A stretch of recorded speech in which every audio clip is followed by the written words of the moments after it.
Then the Lord said to Moses, "Go to Pharaoh and say to him, 'This is what the Lord says. Let my people go, so that they may worship me.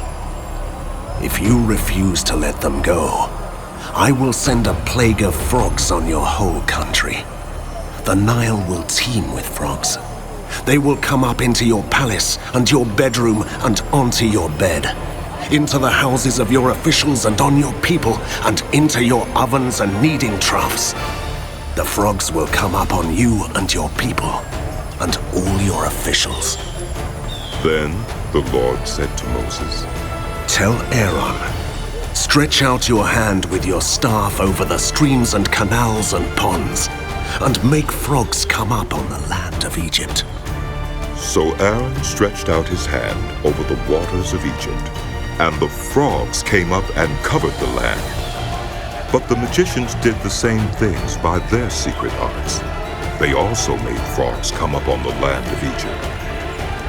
Pharaoh summoned Moses and Aaron and said, "Pray to the Lord to take the frogs away from me and my people, and I will let your people go to offer sacrifices to the Lord." Moses said to Pharaoh, I leave to you the honor of setting the time for me to pray for you and your officials and your people, that you and your houses may be rid of the frogs, except for those that remain in the Nile.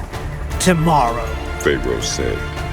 Moses replied, It will be as you say, so that you may know that there is no one like the Lord our God. The frogs will leave you and your houses, your officials and your people. They will remain only in the Nile. After Moses and Aaron left Pharaoh, Moses cried out to the Lord about the frogs he had brought on Pharaoh. And the Lord did what Moses asked. The frogs died in the houses, in the courtyards, and in the fields. They were piled into heaps, and the land reeked of them. But when Pharaoh saw that there was relief, he hardened his heart and would not listen to Moses and Aaron, just as the Lord had said.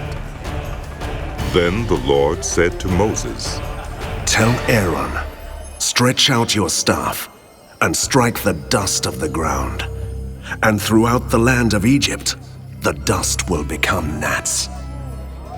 They did this, and when Aaron stretched out his hand with the staff and struck the dust of the ground, gnats came on people and animals. All the dust throughout the land of Egypt became gnats. But when the magicians tried to produce gnats by their secret arts, they could not. Since the gnats were on people and animals everywhere, the magicians said to Pharaoh, "This is the finger of God." But Pharaoh's heart was hard and he would not listen, just as the Lord had said. Then the Lord said to Moses, "Get up early in the morning and confront Pharaoh as he goes to the river, and say to him, 'This is what the Lord says. Let my people go, so that they may worship me. If you do not let my people go, I will send swarms of flies on you and your officials, on your people, and into your houses.